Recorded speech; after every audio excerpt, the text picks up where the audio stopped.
My name is Catalina Rios. I'm 20 years old, and I came to this country when I was 4 years old. My father is the one who came first, and he left.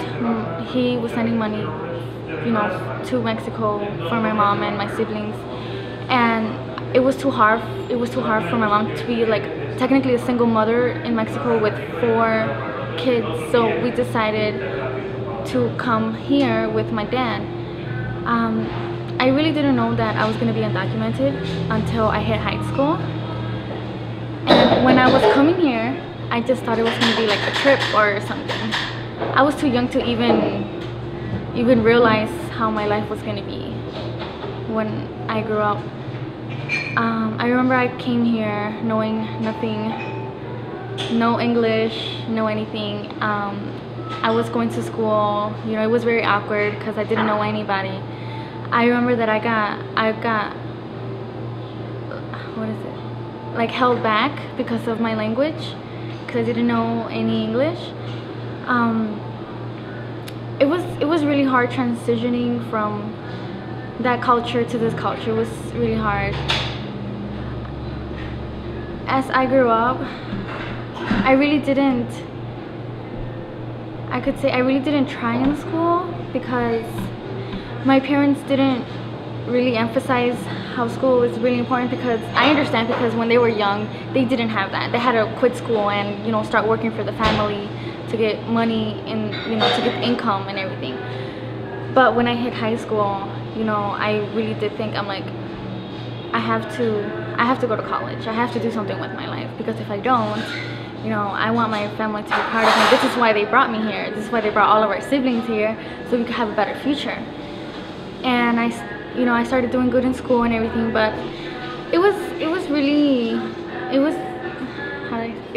hard to come out as undocumented when I first realized that I was, which was my freshman year. My friends, they're like, okay, let's drive here, or let's go to this place and stuff, and knowing that I couldn't was really hard. And when they started talking about the colleges that they were going to, I knew that it was going to be different for me. I really didn't talk about going to college to them or anything, because I knew that they would ask me questions. But then when I started organizing, I realized that it would make me a stronger person by coming out and saying I'm undocumented. So I came out to my friends, and I actually came out to the school because I wrote an article talking about my story, and now everybody knew I was undocumented. It really wasn't, I thought that I would be treated differently and stuff like that, but I guess since we live in a community where there's a million undocumented students, they didn't really treat me any different, and I didn't expect them to, because I'm still the same person. I just don't have the proper documentation. When I was applying for colleges, I seen how much the tuition was and all that, and I was like, you know what, I can't afford that. And to be charged out of state, and to be charged out of district if I don't go into college in Detroit, I realized I can't afford that. But I still decided to go to college. I didn't go to college right out of high school because I had to work, and I realized that was not gonna help me back. Even though that I'm not like, I see all my other friends and they're already like juniors or sophomores in college, and I'm still a freshman, and I see them and I'm like, man, I wish I was like them. I wish that I was already in that process, already in that long in college. And sometimes I do get like, man, like kind of sad about it, but then I think, I'm like, you know what, everybody's different. I have a different situation. I have to be comfortable with my situation. So I became comfortable with it, and I'm still going to college. I'm going to Henry Ford Community College right now, and I'm planning to transfer to Marygrove because they give undocumented students scholarships for their grades and stuff. So I'm doing pretty good. I started organizing in 2010, and that really kind of built a foundation for my identity. That's when I felt comfortable saying that I was undocumented. That's when I felt comfortable. If they even asked me, oh, how come you can't get scholarships, or why don't you go to school, or stuff like that, or if they asked me anything that would I would have to say, oh, I'm undocumented, I'll be comfortable with it. Like, oh, I'm undocumented, that's why I can't do it. I'm not ashamed of it anymore. I'm not embarrassed of it. You know, I don't feel kind of weird telling people anymore. So you know, I could say it proudly. Yeah, I'm undocumented. It kind of has grown. You know, I have grown to learn to feel comfortable with it. And organizing really helped me, because I was empowering other students to come out. I was empowering even parents to say it. And I'm not scared anymore. I'm not, I guess I could say that I'm not scared to say it. And it really kind of made me realize that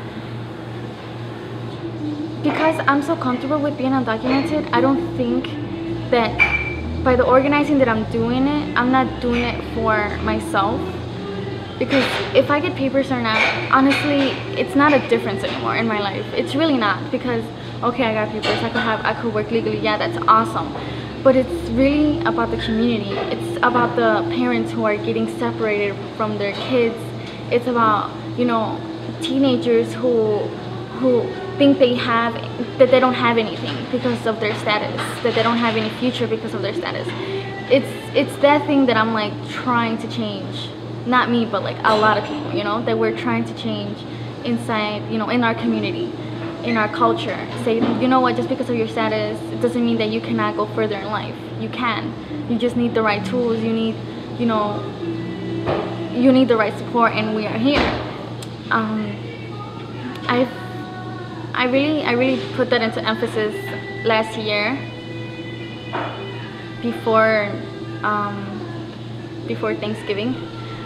Me and like 20 other undocumented students and also undocumented parents,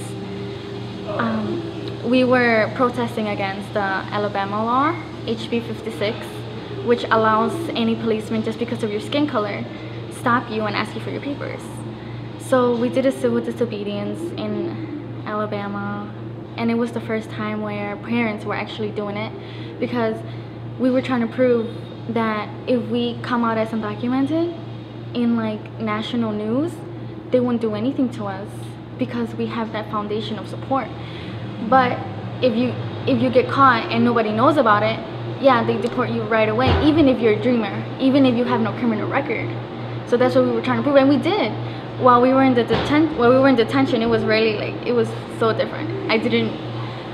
I try to keep strong in it, but the first night I broke down, because it was such a traumatic thing for me. I didn't know how to handle it, like being in a cage, you know. It was literally a cage, and it was overpopulated because we had to sleep on the floor.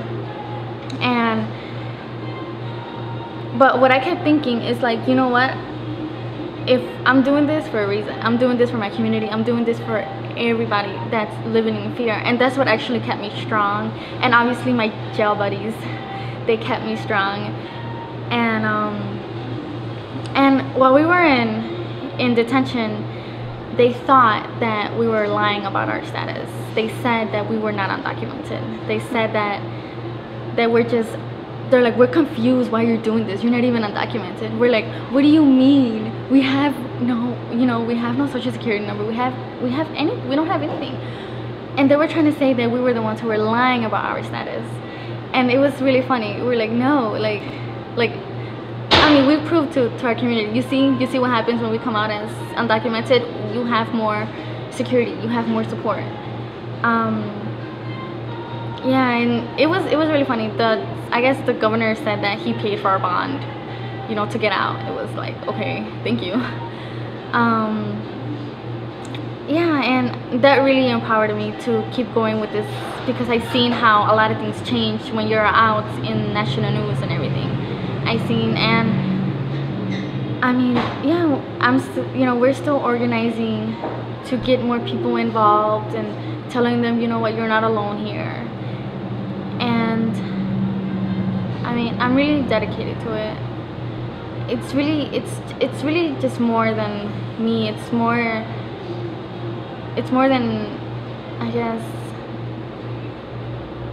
guess it's just more, it's more than going to school or going to college. It's more than getting a driver's license. It's more than, it's